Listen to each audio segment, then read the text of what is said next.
furaha, na ni siku ambayo sisi wa Kristo tunapaswa kusimama na kumsifu Mungu, kumshukuru na kumwabudu na kuona yote ambayo aliyotutendea yamefaa. Jina la Bwana lisifiwe sana. Na siku ya leo sitakuwa na maneno mengi, bali tutakwenda kujifunza neno kidogo tu, ambayo neno hilo litatoka katika kitabu cha Marko Mtakatifu. Tutasoma sura yake ya kwanza, tunaanza kwa 16 hadi 20, lakini wakati utakapofika nitamruhusu msomaji ataanza kutusomea kwenye verse ya 17 hadi 20. Jina la Bwana lisifiwe sana. Na sura hii na somo la leo nitakwenda kulizungumza juu ya ufuasi. Mtu anayeitwa mfuasi wa Yesu Kristo au mtumishi, mwanafunzi wa Yesu Kristo ni mtu wa aina gani? Jina la Bwana lisifiwe sana. Kuna vipengele vingi ambavyo vinavyothibitisha mfuasi wa Yesu Kristo au mwanafunzi wa Yesu anapotakiwa avizingatie. Na kama haujazingatia hivyo, wewe si mfuasi wa Yesu Kristo au mwanafunzi wa Yesu Kristo. Jina la Bwana lisifiwe sana. Amen. Maana kuwa mfuasi wa Yesu Kristo na mwanafunzi wa Yesu Kristo ni kama vile unapotoka dunia moja na kuingia katika dunia ingine. Amen. Maana ya Yesu Kristo ni dunia ya kiroho. Jina la Bwana lisifiwe sana. Na ndiposa Biblia inatuambia, ukienda kuchunguza Injili kama ilivyoandikwa na Yohane Mtakatifu sura yake ya 3, inatuonyesha habari za mfarisayo mmoja ambaye aliyekuwa mtu mkubwa sana katika huko Uyahudi, aliyeitwa Nikodemu. Amen. Biblia inasema ati mtu huyu alimwendea Yesu kwa siri, maana alikuwa mtu mkubwa, tena walikuwa wakimuita mwalimu. Akamfuata Yesu kiusiku, akamwambia, mwalimu, haya yote ambayo unayoyafanya, tunayoyaona, si kwa urahisi mtu yeyote kufanya mambo kama na haya, isipokuwa huyu mtu atoka kwa nani? Kwa Mungu. Jina la Bwana libarikiwe sana. Amen. Amen. Huo ni mfano ambao Biblia na Yohana alikwenda kukazia kwa mtu huyo. Lakini kuna jambo Yesu alilomuuliza na akamwambia, yale ambayo waliomuita mwalimu anafanya mambo mazuri ambayo ina tofauti na watu wengine, alitaka kumtosha kwenye dunia moja amuingiza dunia nyingine.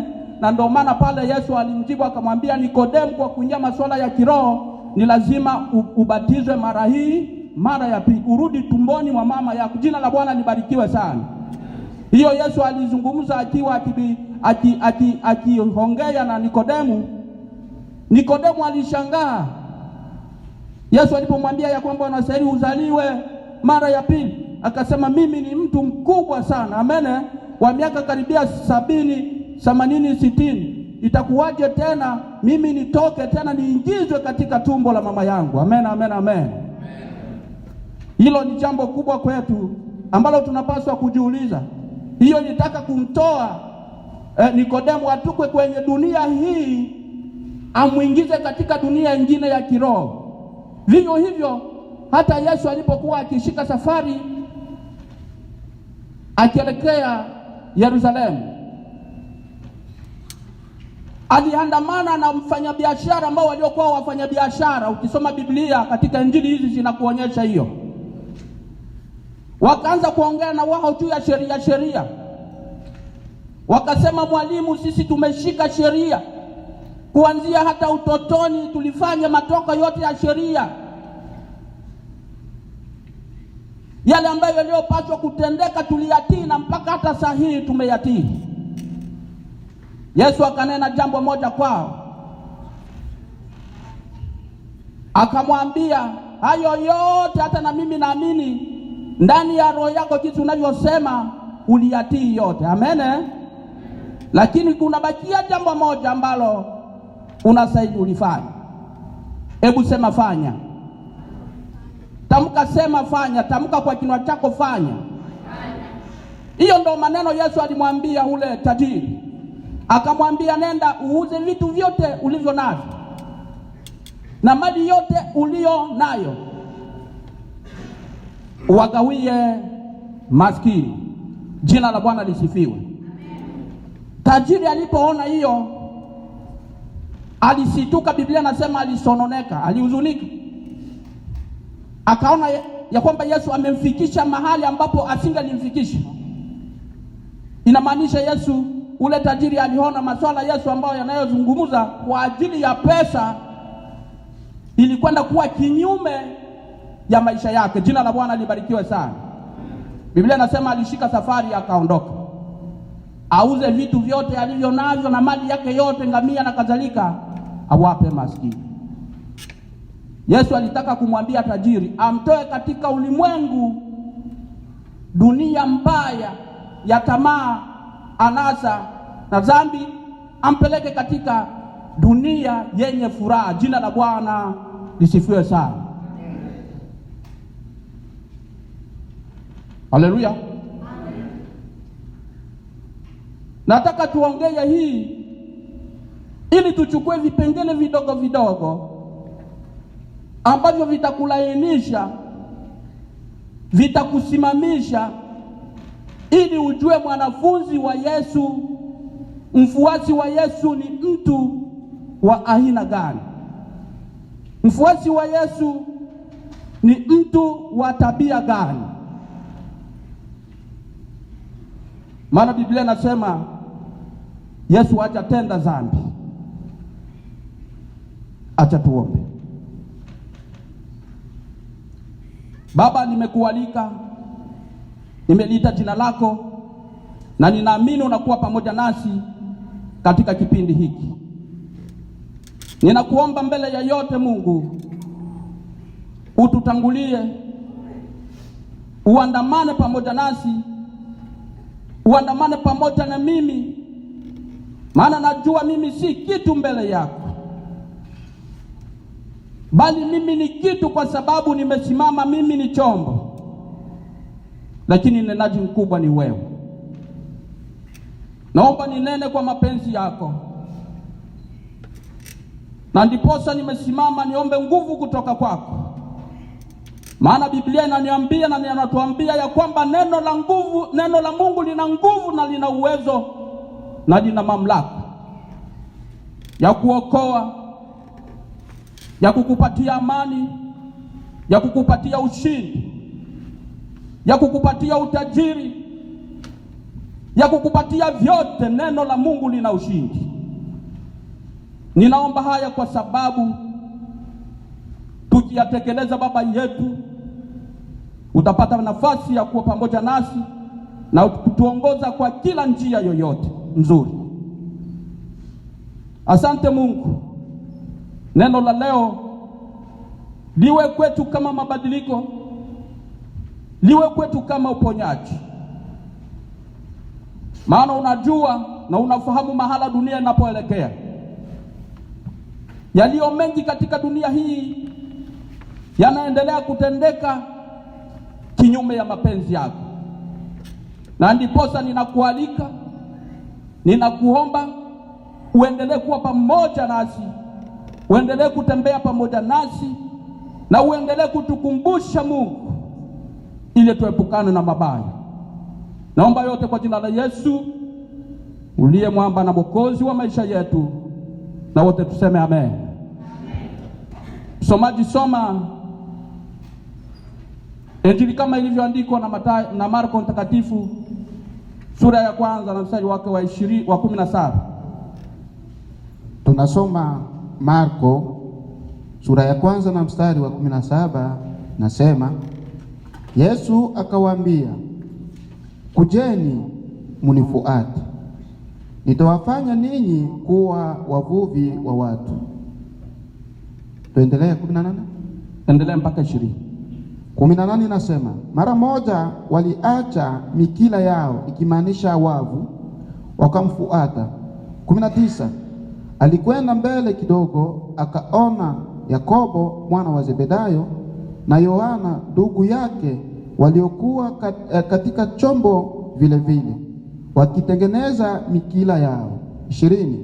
Mara moja akawaita, wakaacha baba yao Zebedayo katika chombo pamoja na watumishi, wakafuata nyuma yake. Amen.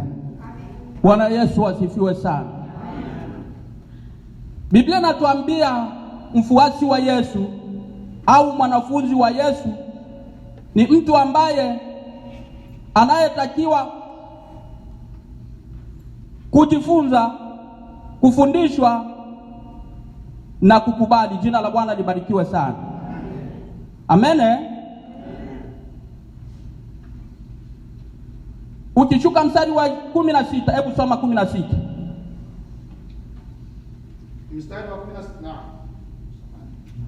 Mstari wa 16 unasema, alipokuwa akipita kando ya bahari ya Galilaya, aliona Simoni na Andrea ndugu ya Simoni wakitupa mikila yao kwa bahari, kwa sababu walikuwa wavuvi.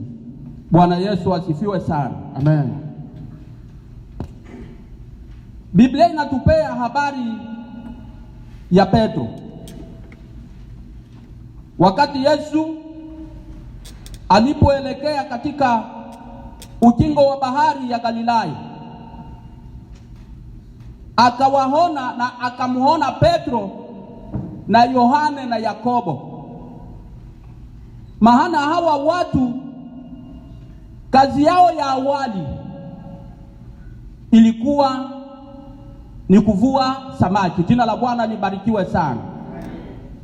Na alipowaona akawaambia, njoni mnifuate. Njoni tuandamane na nyinyi. Hamutakuwa tena wavuvi wa samaki, bali mtakuwa wavuvi wa watu. Jina la Bwana lisifiwe sana. Kuacha kazi ya zamani ni ngumu.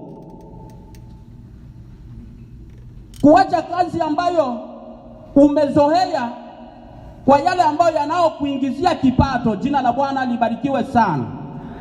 Uiache tu hivi hivi tu kupitia mtu mmoja ambaye usiyemfahamu vizuri, akikwambia hacha kazi hiyo na unifuate mimi, na iwe na urahisi wa wewe kuiacha, si jambo rahisi.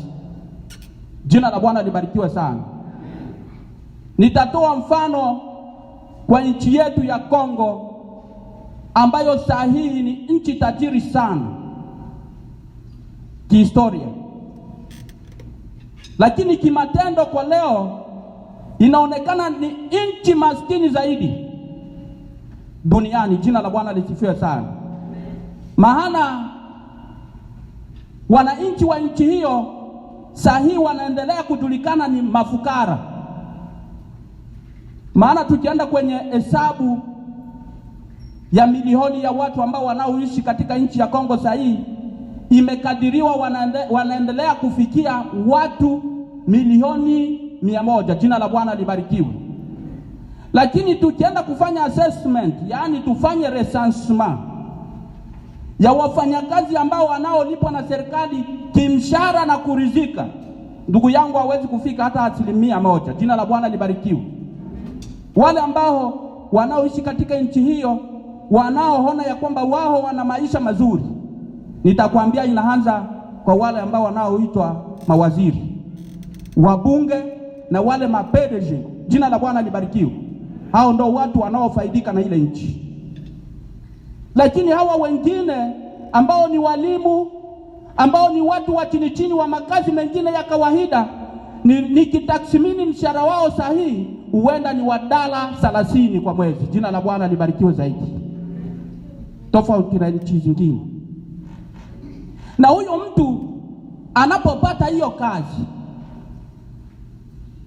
wende umwambie, bwana, hacha kufanya hii kazi hii ya ualimu sahihi kwenye hii nchi yetu. uje unifuate twende tu. Sijua kama huyo mtu atakuelewa. Amen. Usipocheza atakufuata na jiwe kabambi. Atasema huyo mtu huenda labda anataka maisha yangu endelee kuharibika sana. Kwa hii 40,000 au 50 ambao mimi nazipata za Kongo niziache tu hivi hivi. Huyo mtu ana njama ya familia yangu ipate kuashirika. Jina la Bwana libarikiwe sana. Sasa nimekuelekeza hiyo ilipita kwa akina Petro na Yohane na Yakobo. Maisha yao yote ilikuwa ya uvuvi wa samaki. Maana hata nikwambie, hakuna watu wajanja sana kama wavua samaki. Mmoja wao hawakule zile samaki ndogo ndogo. Amen. Mvua samaki yoyote, zile samaki ndogo ndogo zile hawezi kuzikula. Ujanja wao ni kutafuta wale samaki wakubwa wakubwa. Amen. Wale wakubwa wakubwa wanono ndio wa kwanza wanachukua, wanasema chukua huyu uende upige hii samaki tukule hii. Na utakuta kwa wale ambao wameshatembelea kwenye uvuvi, huwa wanakuaka na bilinda bikubwa bikubwa, ile mabiungu ya bikubwa bikubwa, ile mabiungu ya kabambi kabambi. Amen. Sababu wakitia samaki 2 chungu inayala, na huyo samaki ni wa mnofu kabambi. Amen, amen, amen. Hiyo ndio ilikuwa kazi ya Petro. Sasa Biblia inasema walimuona mtu akija ufukoni mwa bahari, akawakuta wanakokota nyavu zao, akawaambia Petro, Yohane, munifuate. Na haikuishia hapo. Amen. Biblia inasema haikuishia hapo. Alipomwambia Petro, Yohane, alipomwambia Petro na Andrea, ndio Biblia inasema alipiga hatua kama 2-3, akamkuta Yohane, watoto wa nani? Wa Zebedayo, ambao walikuwa na baba yao. Na huyo Zebedayo, nikichunguza maandiko, sababu kuna Biblia inatuambia tuchunguze maandiko. Nikichunguza nafasi hii, yawezekana Zebedayo alikuwa na pesa kidogo. Amen. Sababu inawezekana katika wakati huo alikuwa na wengine waajiriwa, alikuwa akiajiri watu, sababu Biblia inasema akawaona Yohane na Yakobo wakiwa na baba yao Zebedayo, akawaita. Na wakati alipowaita, waliacha Zebedayo na wale waajiriwa. Jina la Bwana lisifiwe sana. Na wao wakamfuata.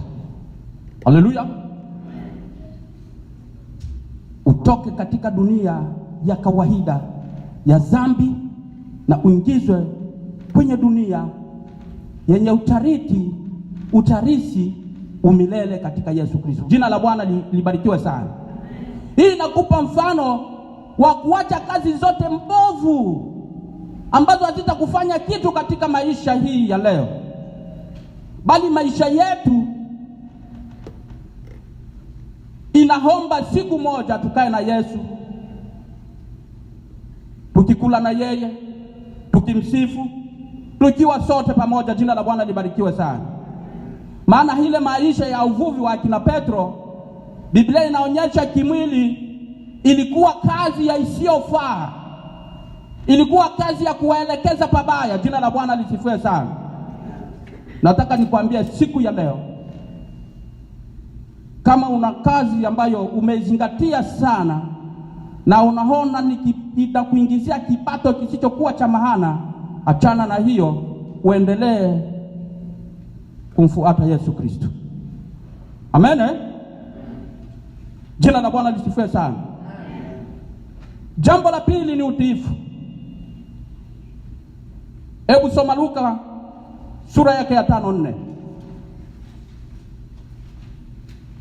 Mfuasi wa Yesu ni lazima awe mtiifu. Luka 4 mstari wake wa 5.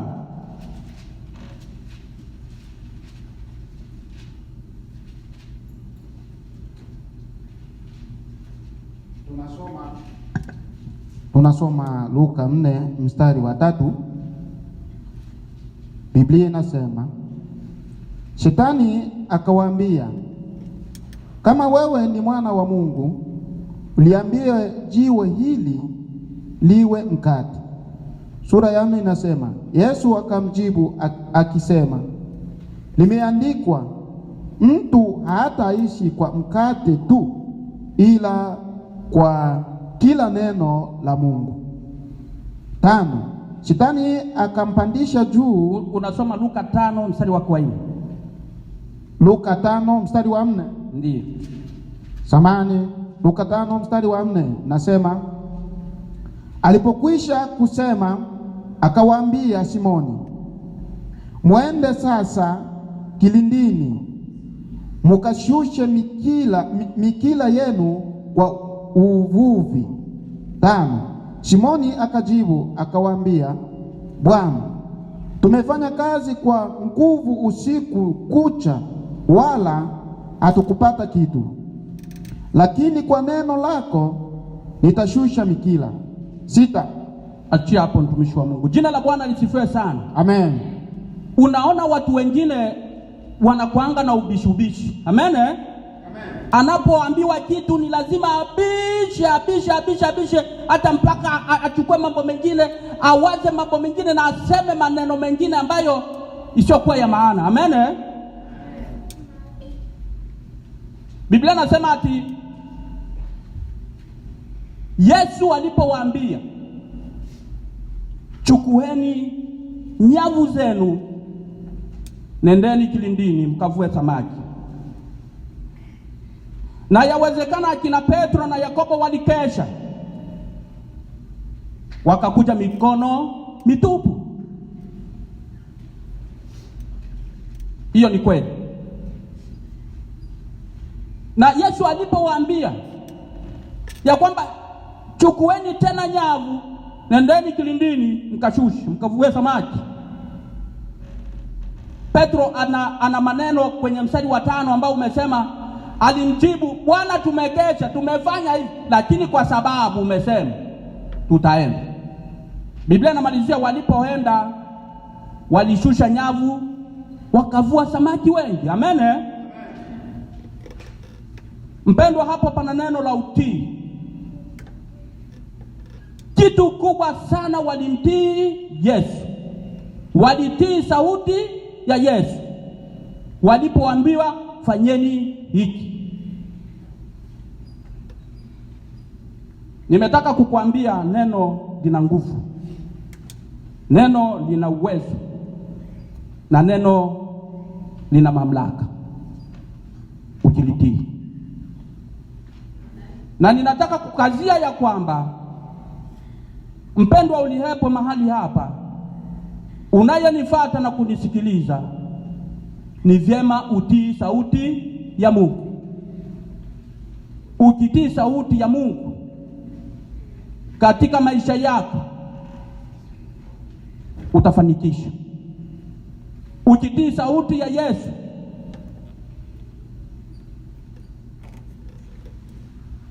na kuambia hautapata shida yoyote. Amen. Maana walipotii sauti ya Yesu akiwaambia, walivua samaki wengi. Na Biblia inamalizia ati yawezekana nyavu ilikuwa karibu kupasuka, maana walikuwa bado hawajawahi kuvua samaki kama Naziri. Bwana Yesu asifiwe sana.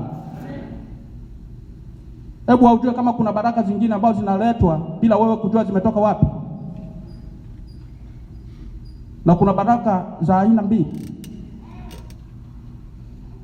Kuna baraka ambayo unaweza kuipata kupitia mtu mwingine. Amen.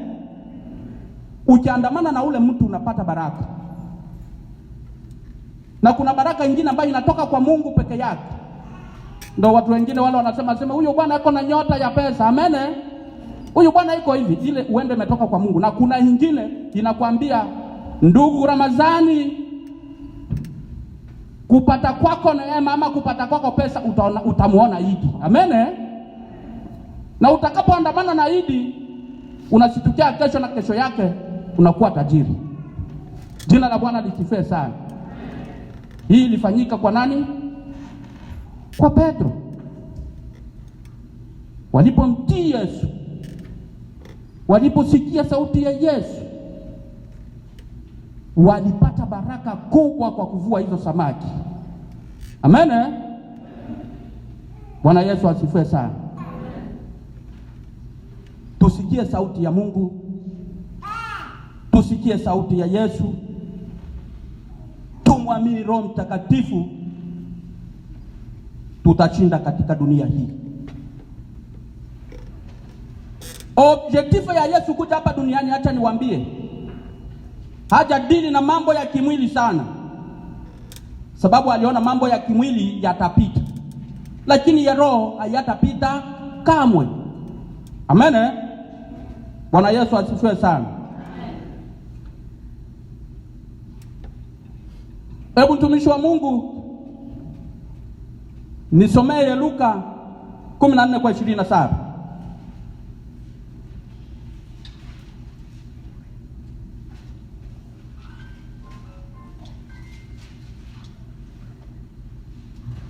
Luka 14 mstari wake wa 27.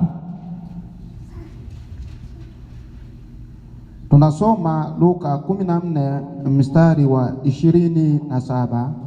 Biblia inasema, na mtu yeyote asiyechukua msalaba wake na kunifuata hawezi kuwa mwanafunzi wangu. Jina la Bwana lisifiwe sana. Amen.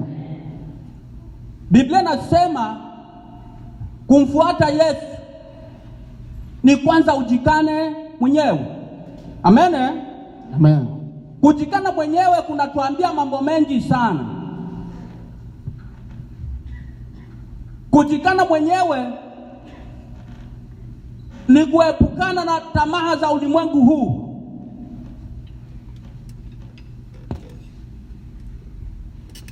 Kuepukana na mambo yale ambayo hayafaifai, ili ubebe msalaba wa Yesu Kristo.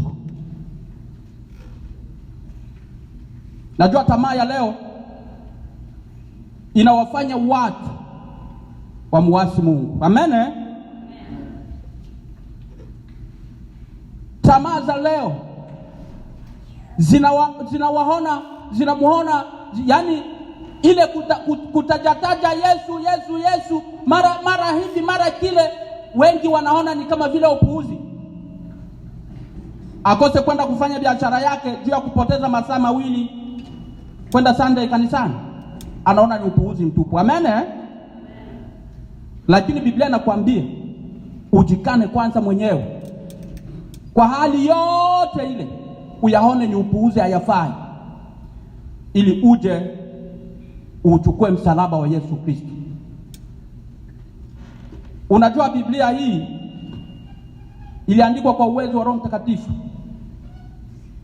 na inataka kutukamilisha ya kwamba kuubeba msalaba wa Yesu Kristo sio jambo rahisi. Amen. Linahitaji ukatae vitu vingine ambavyo havina misingi, ili uandamane na yeye. Jambo la tatu,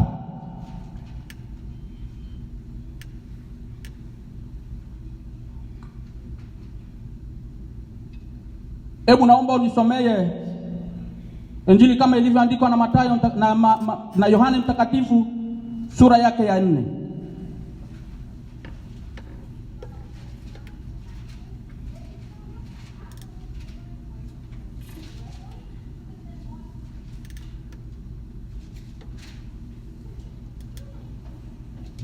Yohana sura ya 4 mstari. Yohane sura ya 15. Injili kama ilivyoandikwa na Yohane Mtakatifu sura ya 15 mstari wake wa 4. Mstari huu mmoja tu.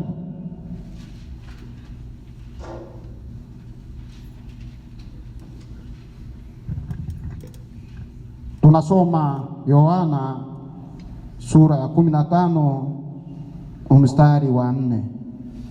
Yohana 15 mstari wa 4.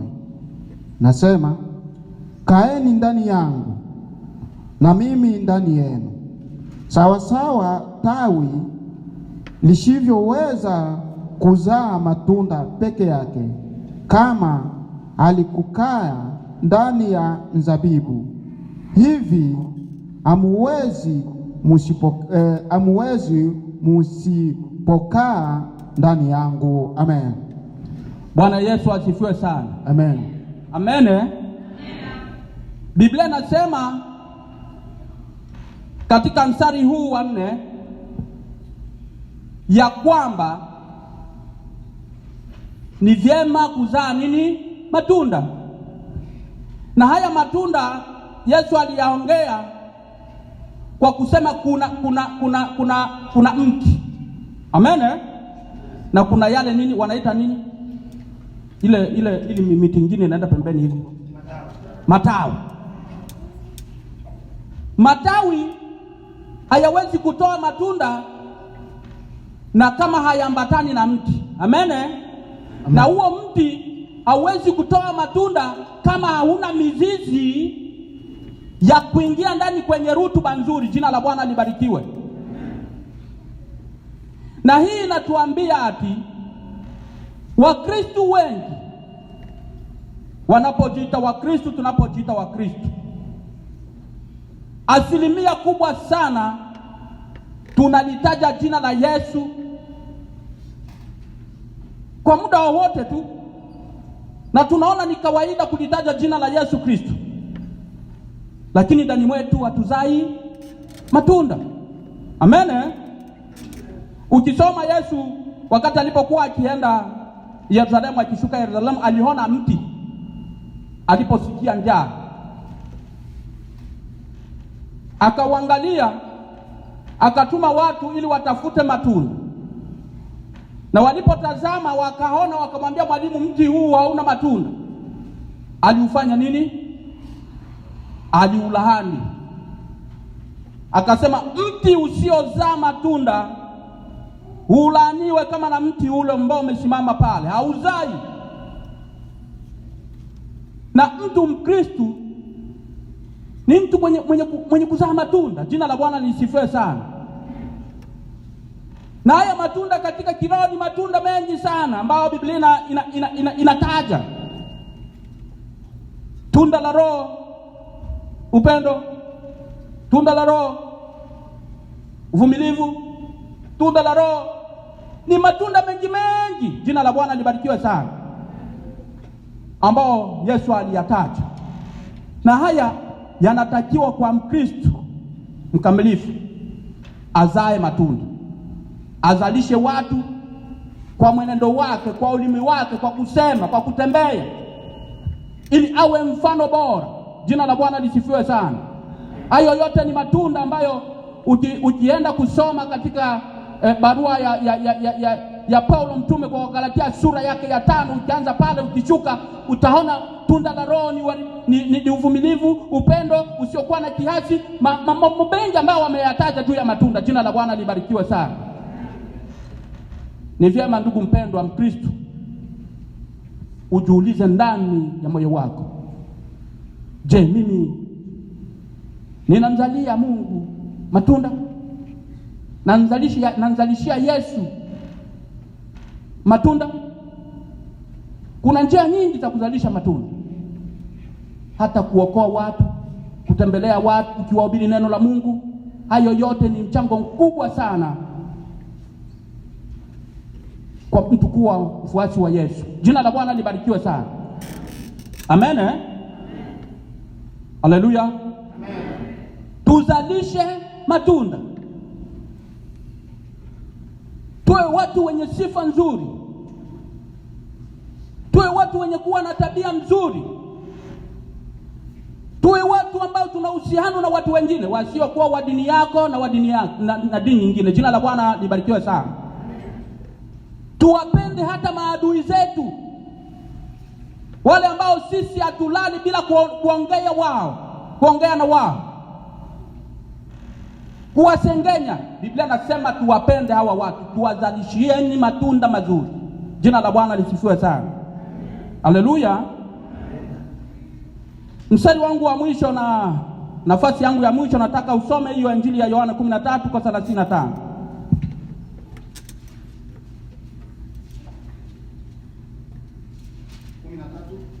13:35. Yohana 13:35, Biblia inasema hivi, watu wote watajua ya kama ninyi ni wanafunzi wangu, kama ninyi mkiwa na mapendo ninyi kwa ninyi. Amen. Jina la Bwana libarikiwe sana. Amen. Nilisema mfuasi wa Yesu Kristo au mwanafunzi wa Yesu Kristo sio mtu wa ila. Amen. Sio mtu wa kusengenya, si mtu wa kunenehana mabaya. Ni mtu mwenye kupenda watu, na akianza na familia yake. Jina la Bwana libarikiwe sana. Maana Biblia inasema Injili ilianza Yerusalemu, na mimi wahidi siwezi kusimama mahala ambapo nilipo nikitoa neno la Mungu na sina umoja na familia yangu. Amen. Ni vigumu. Maana Biblia inasema ninyi ni barua inayosomwa. Sisi wa Kristo ni barua inayosomwa kwa tabia zote. Jina la Bwana libarikiwe sana. Ndio maana walisema Injili huanzia Yerusalemu. Katika Yerusalemu ni nyumbani yako.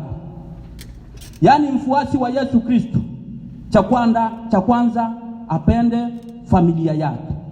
Maana anayependa familia yake atapenda rafiki, atapenda jirani, atapenda na watu wasiokuwa wa kwao. Maana ukipenda hawa watu hautawatendea mabaya. Jina la Bwana libarikiwe sana. Amen. Yaani mfuasi wa Yesu Kristo ni mtu mwenye kutekeleza vipengele hivi. Bwana Yesu asifiwe sana. Hebu mtumishi wa Mungu, acha nimalizie na nafasi hii pia, siwezi kuiacha sababu muda umeenda. Nataka usome hiyo Luka 14:29 ili nimalize. Luka 14:29, mstari mmoja tu.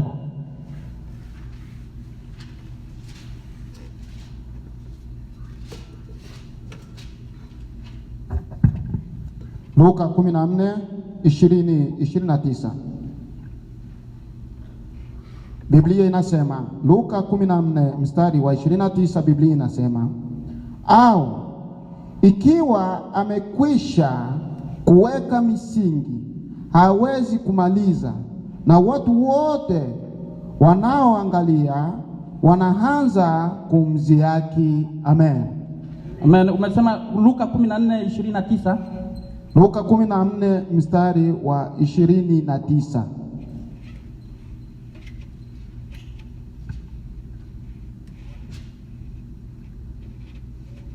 Ni hiyo Luka 14. Luka 14 mstari wa 29.